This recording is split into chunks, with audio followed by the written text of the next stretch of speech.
Michigan fired a salacious coach. So why does that bother Alabama?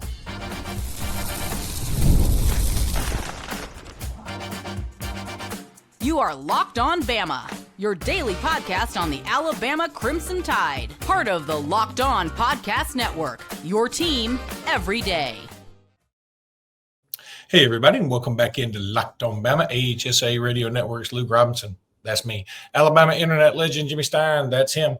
This episode is brought to you by FanDuel. We'll talk about FanDuel in just a bit. Want to thank you, everydayers, for being every day. Because of you, we've made Locked On Sports Podcast Network the #1 sports podcast network. So we appreciate you. I'm not even sure I used salacious right in the opening. I think I did. But I wanted to use it because I heard it, and I thought, what a great word. It's got to be the first time it's been used in the intro here. Locked On's been around for Locked On Bama's been around for quite a while. Has to be the first salacious used in the intro. So history, folks. We made history. We made history again.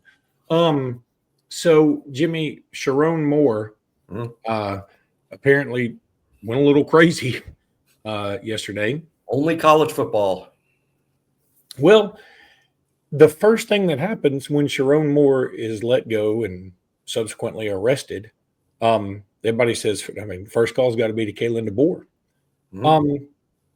It's funny, the dynamic here, that people want to say, Kalen DeBoer never live up to Alabama standards. He's just not good enough. He's not going to do this. He's not going to do that. Good Lord, Penn State's tripping over themselves to get him, and now Michigan is. I had a couple of Auburn friends of mine text me last night and say, I don't want him going anywhere. I think y'all are on a downward spiral. In the playoffs. Okay. We're in the playoffs. We have lost some games, didn't look great coming down the stretch. Still in the playoffs, still played for an SEC title game, still beat Georgia on the road, still beat Missouri on the road, still beat Tennessee. That's the move the goalpost people.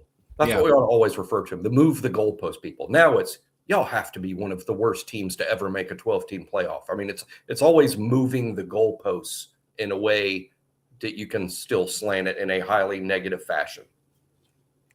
Yeah, I mean, it's like saying, who wants her? She's only, runner-up to Miss America. I mean, come on. It's first of all, I don't believe Kalen DeBoer is going anywhere. Mm-hmm. Yes, there are some reasons to think he may at least listen. He'd be a fool not to listen. Michigan's got money coming out of their yin-yangs, so why not? At least if Michigan said, and apparently his buyout isn't that much at Alabama, so why not give a listen? I mean, it's crazy not to listen, but in the end, I just don't see that happening. I just really don't. And I for one like Kalen DeBoer. I want him to continue to be here. I think he's growing. I think he's getting better. I think we dealt with some injuries down the stretch, and so be it. We played a little bad. We still have an opportunity to do some big things. Mm-hmm. Yeah, when the Penn State stuff came open, I used this phrase, and I'm going to stick with it because I think it's a similar enough situation to use with the phrase. I think there's an above zero chance.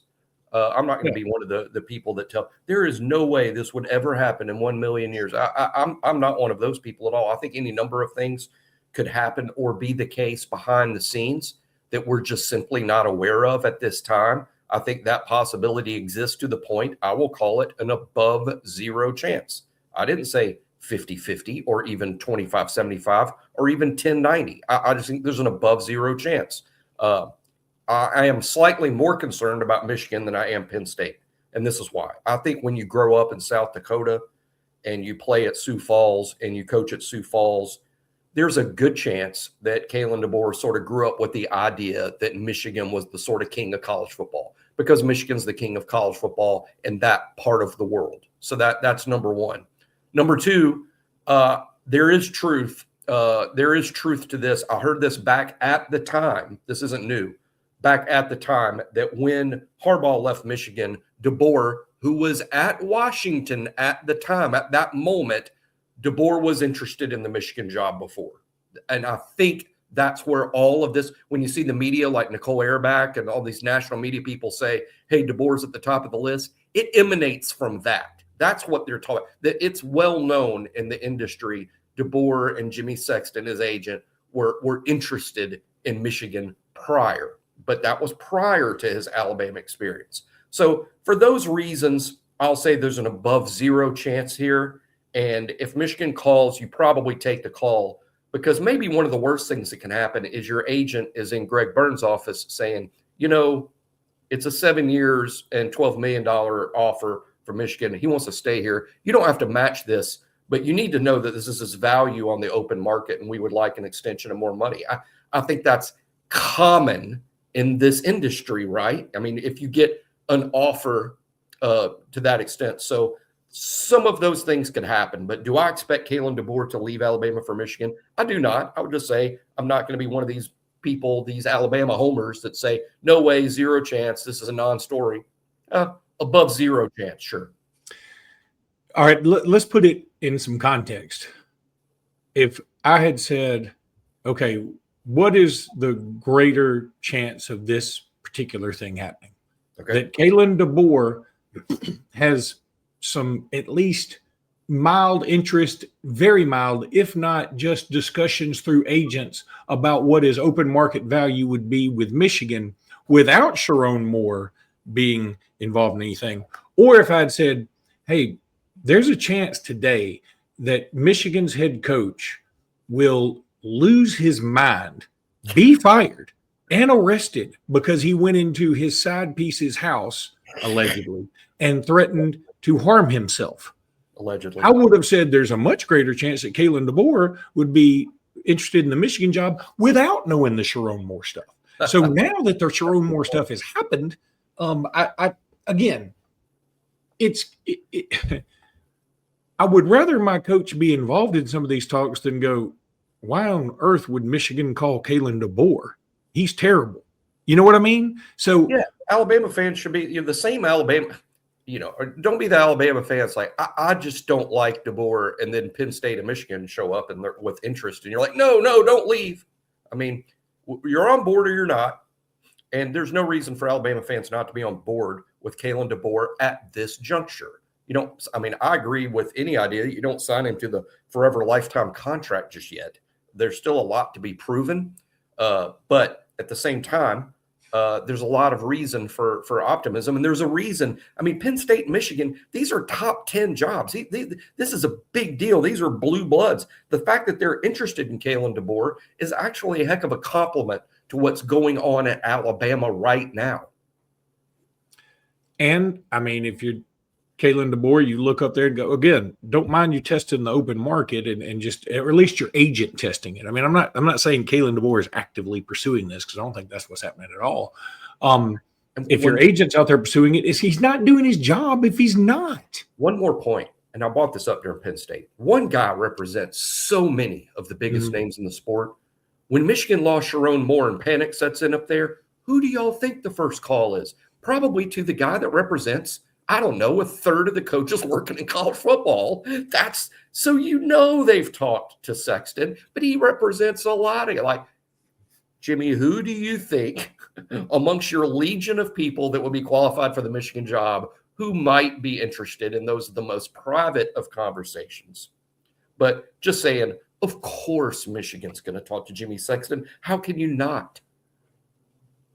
Oh, I mean, I've talked about this before. Louis C.K. has a great bit about, he says, I have this thing in my mind about, of course, but maybe.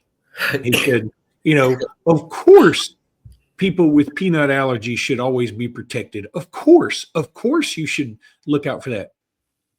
This is Louis C.K. saying this. But maybe if you touch a peanut and you die, you're supposed to. I don't know why that's funny to me, but it's I probably just got fired. That's a Louis C.K. bit. That's not a Luke Robinson bit. So, well, if there's any lesson you learned from the Chiron Moore thing, don't tell that joke over at the girlfriend staffer's house. Well, it seems like our vast network of interns we have here at Locked On. Chiron Moore and Louis C.K. have something in common. They both have been canceled due to some salaciousness. Used it twice.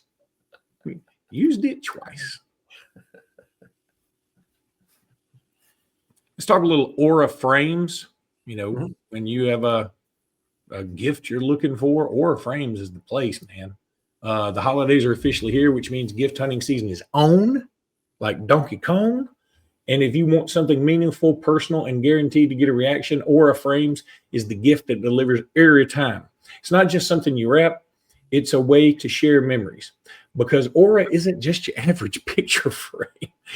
You can preload the frame with photos before getting it, so when they plug in, the memories are already there, yo.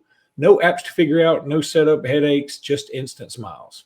Look, you can give it to grandparents, you can give it to parents, cousins, newlyweds, side chicks, whatever you want to give it to, you can give it to. For a limited time, save on the perfect gift by visiting Aura Frames to get $35 off Aura's best-selling Carver matte frames. I'm going to do this today. I'm getting my parents an Aura frame. Named #1 by Wirecutter. And you can use promo code COLLEGE at checkout to get that $35 off. That's AURAFrames.com, promo code COLLEGE. That's all one word because there's only one word. This deal is exclusive to listeners, and frames sell out fast. So order yours in time for the holidays. Support the show by mentioning Locked On Bama at checkout. Terms and conditions apply because, of course, they apply to everything.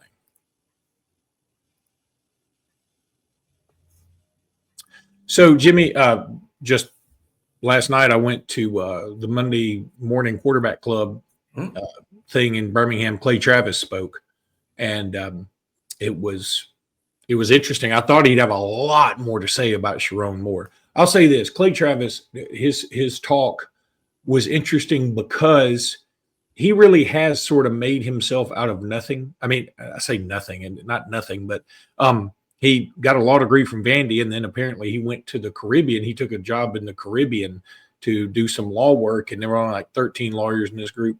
And he said he got there like the first weekend. He was like, I don't want to do this. You know, this isn't what I want to do with my life. So he sort of, you know, I give him props. He sort of went back to Nashville, you know, started his life with his wife and had some kids, and he wasn't making a ton of money. And he just started writing, and one thing spins into another. Next thing you know, he's selling out kick for $1 gazillion. And I thought there'd be a lot more interesting stories, but I'll say this, it was very Clay Travis centered. Like, the story was cool, but I wanted more about like what's going on right now. And he just told a lot of Clay Travis stuff. It reminded me a lot. Richard Scrushy, back before he got in a lot of trouble, he came here and spoke to a bunch of people in Ellick City because he loved Lake Martin at Willow Point. And the whole thing was about, it was like supposed to be this, hey, y'all come to Ellick City and start businesses. A bunch of people have been invited to his Chamber of Commerce thing. And it really turned into an hour and a half of why Richard Scrushy is the greatest human that's ever lived, including Santa Claus and Jesus. And at the very end of it, I'll never forget it. He had a picture of his plane, his seaplane that, you know, land on the lake, a plane. And it was like right at the front of the picture. And in the background, you could vaguely see the lake. And he said, that's why I love the lake right this, views like this. And everybody's like, you talking about that lake in the background that you can't really see? But anyway, I guess when you do really well, you do talk about yourself quite a bit. So that's okay. I just thought it was interesting because I thought he was going to kill Chiron Moore last night. I was like, I can't wait to hear what he had to say. And he said nothing. So Alabama, Mississippi All-Star game. That is coming up noon Saturday. What I love about it is there's some Ellick City dudes on it. And, of course, everybody knows Sedarian Morgan is on this team. And the great thing about that, his coach from Benjamin Russell, Kirk Johnson, is the coach for the Alabama team. So he's going to – and Sedarian Morgan's going to get some targets. You can bet on that. And apparently he's really wowing at practice. I mean, to the shock of nobody because he's awesome. But another guy that is doing well from Benjamin Russell is BJ Bedgood. Now, BJ Bedgood is not committed anywhere. If you told me right now, and again, this is me being a homer from Ellick City, and I've seen these guys, and I know the guys that call the games. If you had told me Alabama's going to either offer with no NIL or preferred walk-on BJ Bedgood, I'd be thrilled to death. I think that dude can be a dude somewhere. Now, he may not end up in the SEC. He may not. But y'all are going to see BJ Bedgood do something at this Alabama Mississippi All-Star game. You're going to go, why ain't anybody looking at him? I'm just telling you. EJ Crowell is showing out. Kirk Johnson A quote from him is actually, and this comes directly from Ron Ingram, said EJ is a freak. He is amazing. He's definitely amazing. He may have said amazing twice. He used amazing as many times as I've used salacious. Well, that's 3 times you've said salacious. Not now. I was like, now I got the lead again. He better throw in another amazing today. And he is amazing. The amazing thing would be if EJ Crowell and CD Morgan didn't show up and impress at this thing. They're slam dunks. I mean, there's not many people, not many players that are. I've been around recruiting enough to know some 5-stars don't prove out and some guys are overrated. I will be just stunned if EJ Crowell and CD Morgan aren't really good college football players. Now, they might not be first-round draft picks. They might not be first-team collegiate All-Americans, but I will be stunned if they aren't good college football players. That's for sure. And as to your Benjamin Russell potential walk-on guy, that's a good segue into a reminder that the SEC is going from 85 to 105 next year. And it's created, for those unaware, it's created tiers on the roster. And this is what everyone's trying to do. Everyone's trying to maximize their talent, but at the same time, not overspend. So there's tiers on the roster. There's guys at the top of the roster that are on scholarship that have a lot of rev share and a good NIL package from EA Alabama. Then there's the next tier of guys who are on scholarship and they get some rev share and some NIL. Then there's a next tier of guys who are just on scholarship. They're not getting anything. And then there's a fourth tier of guys who may be on the roster and they're getting nothing at all, sort of the pure walk-on. Keep in mind, the only rule is you can only have 105 players. That's the rule. You can only have 105. Doesn't matter that that's walk-ons and 106 and 107 and 108 are walk-ons. You can't have that. You can only have 105 players. You can give scholarships to all 105. You don't have to, but you can. You can give rev share to all of them. You don't have to. You can give all your rev share to one guy. I mean, it's how you split it up is up to the school. Everyone's going to do it a little differently, but that's kind of how Alabama does it. So there will still be pure walk-ons, but it's just going to be more rare than in the past. Again, think of it in tiers. Xavier Crowell is at the top tier, right? And then there will be some guys you sign even as prospects that are on scholarship that aren't getting rev share. And then there'll be some guys that we used to call preferred walk-ons. They may not be getting anything at all, but you can only have 105. Some schools like Texas are going to pay for 105 scholarships because they have more money than they know what to do with.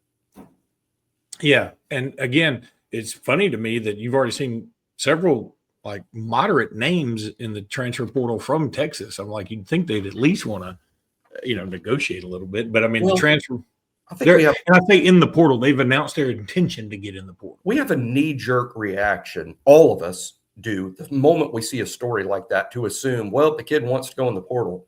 Half the time it's because the school wants him in the portal. Yeah, that's a good point. These kids they're not getting cut in the NFL sense, but they're getting cut in the sense that they're no longer made to feel welcome. Yeah. So it's not always the kid that just makes that decision.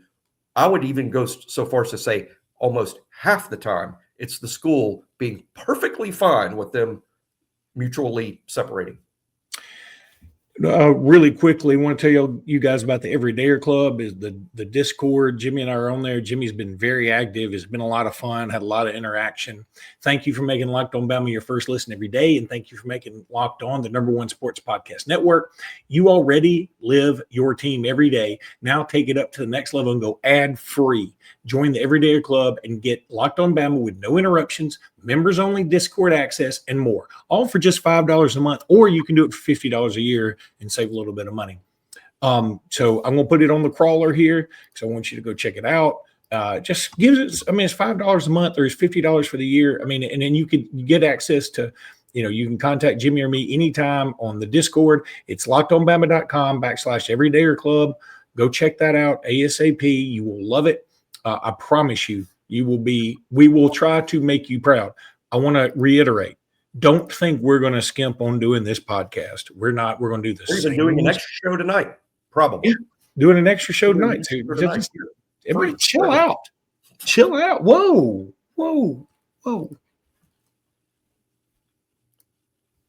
if somebody asks us a question on Discord, I mean, I can probably ask a question or you have a comment. I'm going to get to it. It might not be right away because I can't be on it all day long. But I will answer any question, talk about any subject on there. I like it. As anyone that knows me knows, I've got more than 30 minutes of things to say every day about Alabama football. So you can find me saying it on the Discord page. FanDuel. NFL Sundays move fast. One big play and suddenly everything feels different. That's what makes live betting with FanDuel so exciting. You're not just watching the game like a sucker. You're reacting to it in real time. With FanDuel, you can place bets as the action unfolds. Every drive, every momentum swing, every highlight moment. Live betting is best when the game starts to shift. A receiver gets hot, a defense tightens up, or the momentum flips after a turnover, like when Alabama's playing Oklahoma. FanDuel lets you jump into the moment. Live spreads and money lines adjust instantly. Player props update as guys heat up. You can bet next touchdown scores, drive results, totals, and more. It keeps you locked into every snap, every drive, every possibility. So if you want to be right in the middle of the action this season, visit FanDuel.com. You will place your live NFL bets all season long. FanDuel, the game moves fast, and so can you. Okay, so the SEC AP team came out.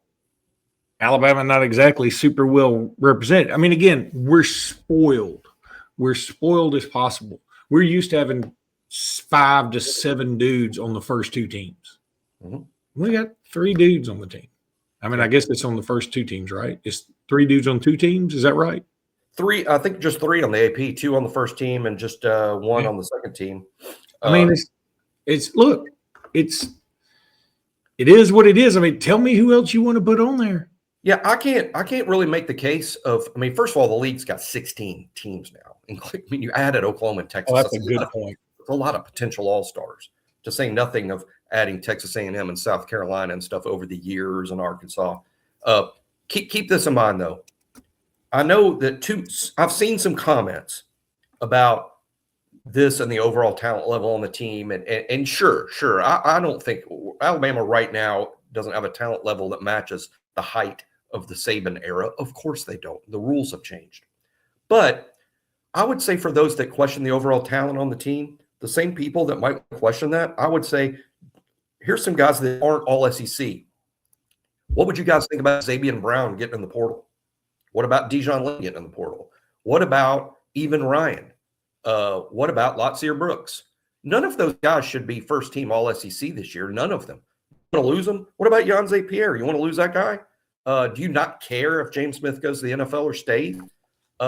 Alabama's got a lot of talented guys that you do not want to lose. It doesn't matter that they didn't make first team or second team all SEC. They're so talented, you'd freak out if they got in the portal. So I think Alabama's overall talent level is actually pretty good. I just think a lot of the best players are freshmen and sophomores, and they're not going to be on the all SEC teams just yet. But a lot of them will be on like Zabian is a great example. He didn't make first team all SEC or second team. You know who's going to be preseason first team all SEC next year? Zabian. And he might even make some All-American teams. So that's just one example of a few. Not to mention new guys coming in, and who knows who might come in the portal. There could be guys showing up in the portal who end up being all SEC type players for Alabama next year. So I don't think this is a big thing. But hey, if you want to say clearly we're not as good as we were in 2020, okay, you are correct. We're not. No one else is either. We've never had a team that good. I don't know that anybody's ever had a team that good. Ohio State and Georgia are probably the 2 best teams as we speak right now. They're not as good as 2020 Alabama either. Not even close. All right. One more thing about the all SEC teams. This goes for coaches and AP. What if I had told you at the beginning of the season that Ryan Williams, nor Cam Coleman, nor Jeremy Bernard, nor Eric Singleton makes first, second, or third all SEC team? You would have thought I was crazy. And I could make – I feel like Jeremy Bernard should have been on there. Of all the bunch, I probably would have put Jerm on there because we know how important he's been to Alabama. Yeah. But, I mean, you can't put Ryan on there. Cam Coleman had really one monster game and then some, every now and again he showed flashes. Eric Singleton had more catches than Cam, but a lot fewer yards. And again, we know Ryan Williams' problems, as I said. So, boy, I think it's right. If you had told me at the beginning of the season, I would have said you're out of your mind. All 4 of them are on there, probably on the first 2 teams. And they didn't even make the 3rd on the coaches. Those teams are about production, not about talent. This isn't a bunch of guys sitting around going, okay, let's measure the talent level. This is about rote, R-O-T-E, rote production. Who's catching balls? Who's got the yards? Who's rushed for the most yards? Who's thrown for the most yards? Who's grading out the highest amongst the offensive linemen? And how about shout out to all SEC? Let's talk about this. He's been criticized heavily by Alabama fans in year 1 and year 2, and even some of year 3. But Caden Proctor has been recognized by everyone in this league, the Jacobs Award winner, the best blocker in this conference. That's a heck of a thing to say for a guy who was criticized by his own fan base for not living up to the hype. You win the Jacobs Award, you're living up to the hype. Per the AP, he is the best offensive lineman in this league. That is saying a lot. So shout out to Caden Proctor for, I would say he's absolutely lived up to 5-star hype, a 3-year starter that may go in the first round of the draft and Jacobs Award winner. He's lived up to it. It's not easy to live up to the 5 stars that adults around him label him with. He doesn't campaign for it or ask for it. It's just given to him. He's lived up to it. Finally, tonight, we're probably going to do a show right after the schedule reveal with the dates. And I may put it out for the morning. I may put it out at night. I'm not sure. But so some things have changed since we last talked about that when it was revealed who Alabama would be playing. At the time, we started guessing like where everybody would be placed. Well, what's happened since then is Alabama and South Florida have canceled their scheduled game. And Chattanooga has moved on the schedule. Not only that, Chattanooga is now November 21st.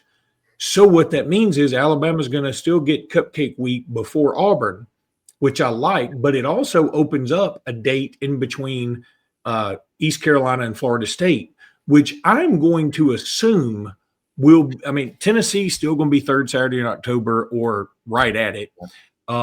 Auburn's still going to be the last SEC game, and LSU will be the bye week after Tennessee. Bye week, then LSU. That's going to happen. So we know those dates.